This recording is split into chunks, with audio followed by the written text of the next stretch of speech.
Panalangin, pagkagising sa umaga. Panginoon, sa pagmulat ng aming mga mata sa panibagong araw, kami po ay nagpapasalamat sa inyong pagkakaloob ng buhay.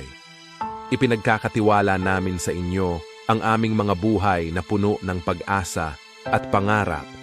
Hinihiling namin ang inyong patnubay at bigay na lakas habang kami ay lumalaban sa mga hamon ng bagong araw.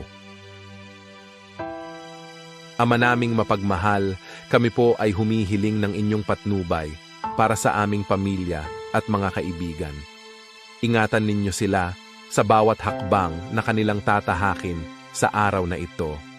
Nawa ay maging inspirasyon kami sa kanila sa pamamagitan ng aming mga kilos at mga salita.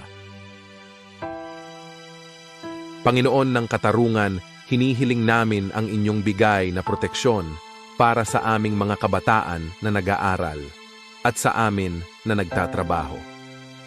Bantayan ninyo kami sa aming mga gawain at patnubayan ninyo kami na makauwi ng ligtas mula sa paaralan o trabaho.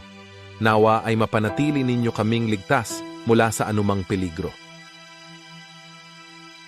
Panginoon ng liwanag, hinihiling namin na alisin ninyo ang mga pangamba at takot na maaring magdala ng kaba sa aming mga isipan. Buksan ninyo ang aming mga puso at palakasin ang aming pananampalataya. Hinihiling namin ang inyong gabay sa lahat ng oras ng buong araw. Sa inyong pangalan, Panginoon, kami po ay nagpapasalamat sa inyo sa buhay na aming nararanasan. Nawa ay patuloy ninyo kaming bantayan buong araw at sa kinabukasan. Amen.